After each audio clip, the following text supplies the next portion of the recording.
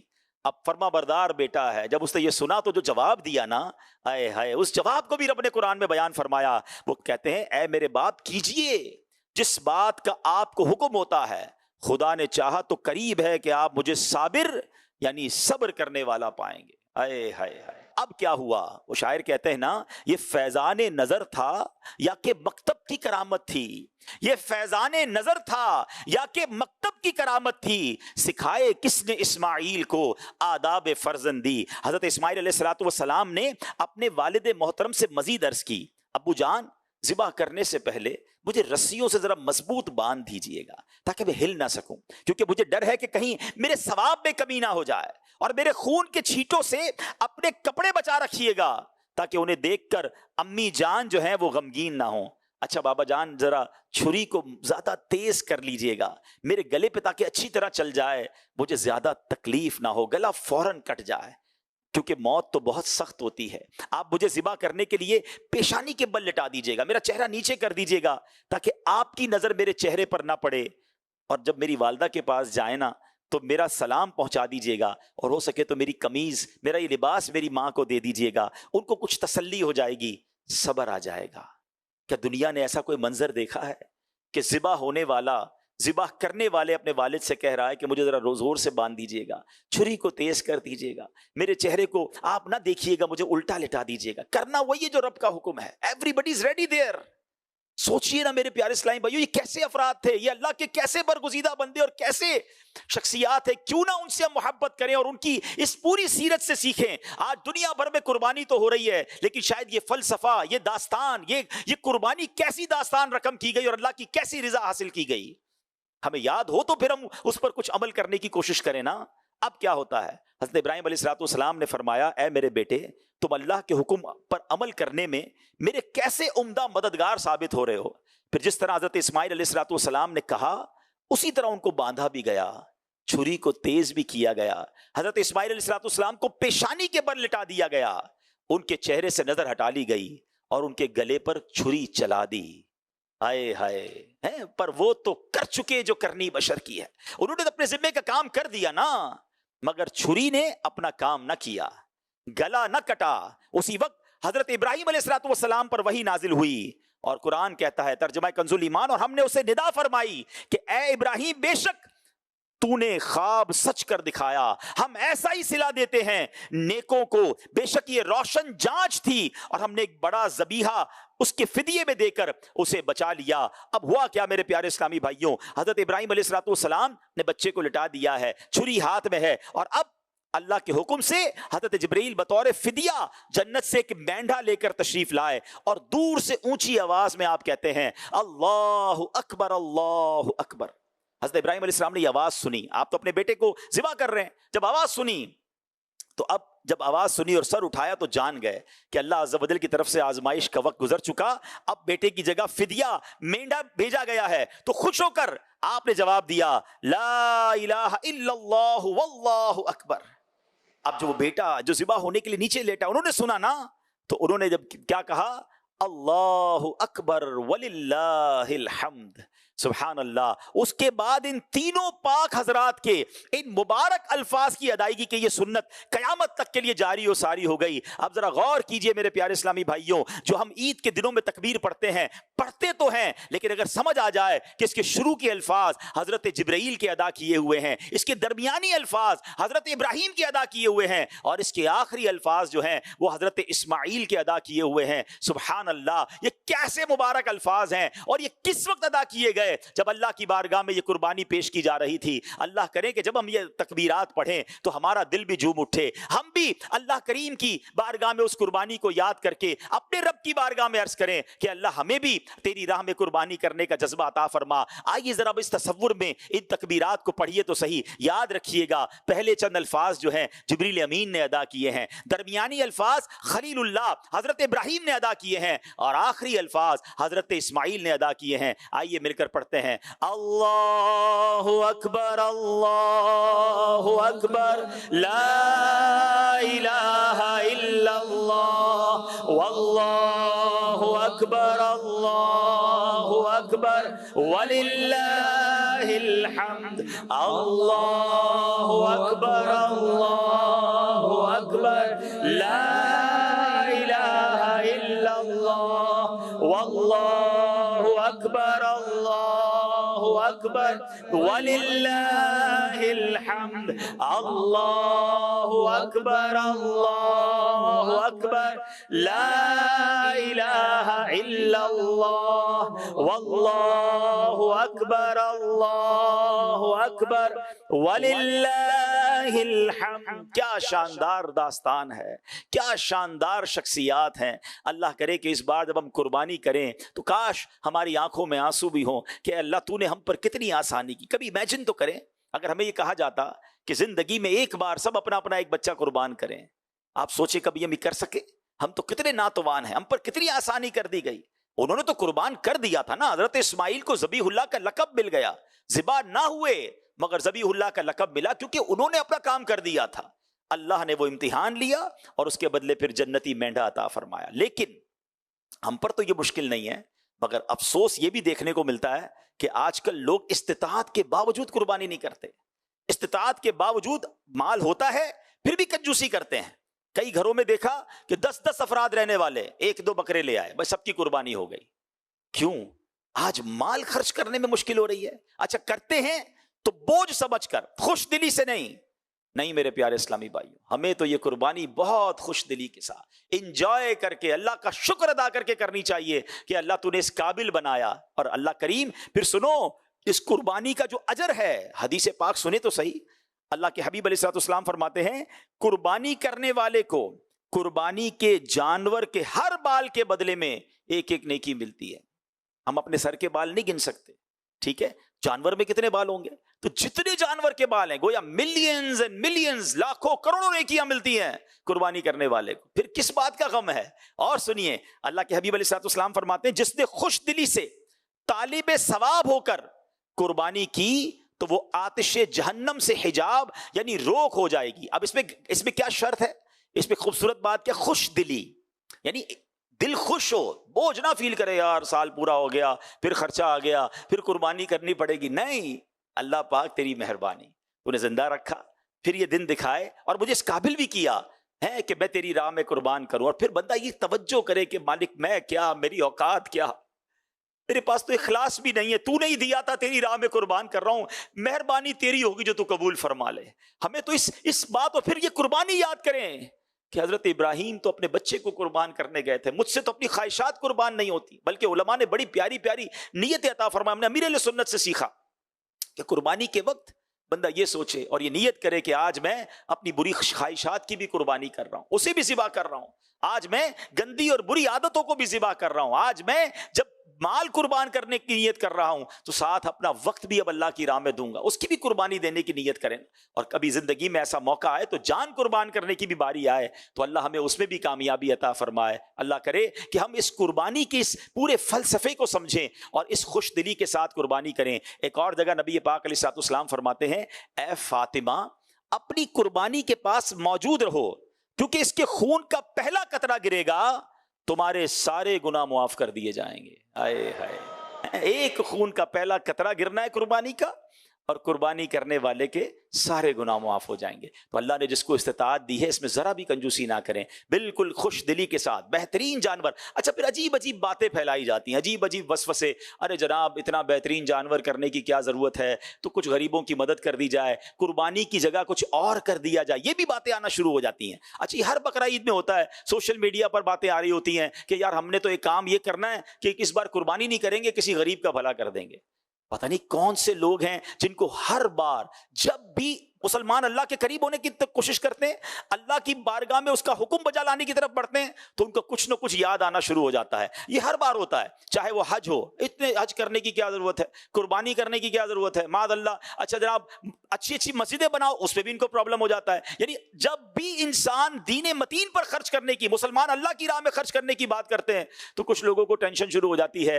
آج تک کبھی نہیں سنا کہ جناب اتنے مہنگے موبائل فون لینے کی کیا ضرورت ہے، کسی غریب کی مدد کر دیں. لاکھوں کروڑوں روپے شادی پر خرچ کرنے کی کیا ضرورت ہے، کسی غریب کی مدد کر دیں. یہ آتش بازی نیو ایئر پہ کرنے کی کیا ضرورت ہے، وہاں کوئی یاد نہیں آئے گا. آپ دیکھیں جب بھی مسلمان اللہ کی راہ میں خرچ کرنے کی بات کریں گے، کسی اسلامی تہوار یا اللہ کریم کی بارگاہ میں اور اللہ والوں کی یاد میں خرچ کرنے کی بات کریں گے، تو ایکچولی پیٹ میں درد کچھ اور ہوتا ہے. وہاں پر دین سے دور کرنا ہے، اللہ والوں سے دور کرنا ہے، اللہ والوں کی یادوں سے دور کرنا ہے. تو ہمیں ان وسوسوں میں نہیں آنا، بلکہ روایتوں میں یہاں تک آتا ہے کہ قربانی کے دنوں میں خون بہانے سے افضل عمل کوئی اور نہیں ہے. اللہ کی بارگاہ میں اگر جانور ذبح کرنا افضل ترین کام ہے تو انشاءاللہ ہم نے لبیک کہہ کر خوش دلی کے ساتھ جانور قربان کرنا ہے. اور جیسے میں عرض کر رہا تھا کہ استطاعت ہوتے ہوئے بھی، افورڈ کرنے والے ہوتے ہوئے بھی جو قربانی نہیں کرتے، انہیں بالکل ایسا نہیں کرنا چاہیے. نبی پاک نے ایک اور حدیث پاک میں فرمایا، جس شخص میں قربانی کرنے کی وسعت ہو پھر بھی وہ قربانی نہ کرے تو وہ ہماری عیدگاہ کے قریب نہ آئے. تو وسعت ہے تو ضرور قربانی کیجئے. اور سبحان اللہ، ہمیں اللہ کرے کہ ہم قربانی کے اس فلسفے کو سمجھیں. اور پھر ذرا اور آگے چلتے ہیں کہ یہ جو مینڈھا تھا، جنتی مینڈھا تو تھا، اس کا پھر کیا ہوا. سبحان اللہ، اس کے بارے میں بھی تفصیل کتابوں میں لکھی ہے کہ حضرت ابراہیم علیہ السلام نے مینڈھا ذبح فرمایا، اور بعض مفسرین کا کہنا یہ کہ وہ مینڈھا جنت سے آیا تھا، اور یہ وہی مینڈھا تھا جسے حضرت آدم علیہ السلام کے بیٹے حضرت حابیل نے قربانی میں پیش کیا تھا. اس مینڈے کا گوشت پکایا نہیں گیا بلکہ اسے جانوروں اور پرندوں نے کھا لیا. سبحان اللہ، یہ وہ مینڈا تھا جو حضرت حابیل نے قربانی میں پیش کیا تھا. یہ الگ واقعہ ہے اور وہ بھی قرآنی واقعہ ہے. اب اسی طرح جنتی مینڈے کے جو سینگ تھے نا، حضرت سفیان بن عیینہ رحمۃ اللہ تعالی فرماتے ہیں کہ اس مینڈے یعنی دمبے کے سینگ عرصہ دراز تک کعبہ شریف میں رکھے رہے، یہاں تک کہ جب کعبہ شریف میں آگ لگی، ایک ایسا بھی وقت آیا تھا جب وہاں آگ لگ گئی تھی تو وہ سینگ جل گئے. وہ زائرین اس کا دیدار کیا کرتے تھے. اچھا یہاں ایک بڑی اہم بات قبلہ شیخ طریقت امیر اہل سنت نے اپنے بڑے ہی پیارے رسالے جو میں تقریباً بیان کر رہا ہوں نا، یہ بہت پیارا رسالہ ہے، یہ ضرور پڑھا کریں. ان دنوں میں تو زیادہ پڑھا کریں، اور ہو سکے تو اپنے بچوں کو بھی پڑھ کر سنائیں. اور اس کا نام ہے بیٹا ہو تو ایسا. واقعی بیٹا ہو تو ایسا، کیا بیٹا ہے، کیا والد ہیں، کیا والدہ ہیں، یہ خاندان ہی نرالا ہے. سبحان اللہ. تو اب کیا ایک بڑا اہم مسئلہ ہے، کیونکہ حضرت ابراہیم نے تو خواب دیکھا تھا اور خواب دیکھ کر آپ نے یہ عمل کیا. تو سوال یہ ہے کہ کیا ہر کوئی خواب دیکھ کر اپنا بیٹا ذبح کر سکتا ہے؟ سوال تو بنتا ہے نا. تو کیا خوبصورت آپ نے اس کی تربیت فرمائی کہ یاد رہے کوئی شخص خواب یا غیبی آواز کی بنیاد پر اپنے بچے یا کسی دوسرے کے بچے یا انسان کو ذبح نہیں کر سکتا. کرے گا تو سخت گناہگار اور عذاب جہنم کا حقدار قرار پائے گا. حضرت ابراہیم علیہ الصلوۃ والسلام جو خواب کی بنا پر اپنے بیٹے کی قربانی کے لیے تیار ہو گئے، یہ حق ہے کیونکہ آپ نبی ہیں اور نبی کا خواب وحی الہی ہوتا ہے. ان حضرات کا امتحان تھا. حضرت ابراہیم علیہ الصلوۃ والسلام جنتی دمبا لے آئے اور اللہ عز و جل کے حکم سے حضرت ابراہیم علیہ الصلوۃ والسلام نے اپنے پیارے بیٹے کی بجائے اس جنتی دمبے کو ذبح کیا. تو سبحان اللہ، یہ ہماری تربیت کے لیے ایک شاندار واقعہ ہے. اللہ کرے کہ ہم اس واقعے سے درس حاصل کریں، اور مزید اگر حضرت ابراہیم علیہ الصلوۃ والسلام کی سیرت کو پڑھیں تو پھر آپ دیکھیں کہ جو میں عرض کر رہا تھا کہ وہ بھی تو قربانی تھی نا، کہ اپنے دودھ پیتے بچے کو وہاں چھوڑ کر مکہ پاک جہاں بھی آباد بھی نہیں ہوا تھا آپ وہاں چھوڑ کر آ گئے. کھانے پینے کا بھی زیادہ سامان نہیں تھا. بی بی ہاجرہ ایک پہاڑی سے دوسری پہاڑی تک دوڑتی تھیں. اچھا، یہاں بہت سارے لوگوں کے ذہن میں کبھی کبھی یہ سوال آتا ہے کہ ہم صفا مروہ کے درمیان جب سعی کرتے ہیں تو نارمل چلتے ہیں، اور جب میلین اخضرین آ جاتے ہیں، گرین لائٹس آتی ہیں، تو ہم دوڑنے لگ جاتے ہیں. تو اس کی کیا وجہ ہے؟ تو علماء فرماتے ہیں کہ جب بی بی ہاجرہ ماں تھی نا، آپ کے بیٹے کعبہ شریف کے پاس بیٹھے ہوئے تھے اور پیاسے تھے، تو آپ چلتے چلتے اپنے بیٹے کو دیکھتی جاتی، مگر اس کے درمیان ایک بیچ میں چھوٹی سی پہاڑی بھی آتی تھی جس میں بیٹا نظر نہیں آتا تھا. تو ماں کی بے چینی بڑھ جاتی تھی اور آپ اس جگہ پر دوڑتی تھی. جتنے قدم آپ نے دوڑ کر طے کیے ہر چکر میں، کیونکہ اس وقت بچہ نظر نہیں آتا تھا.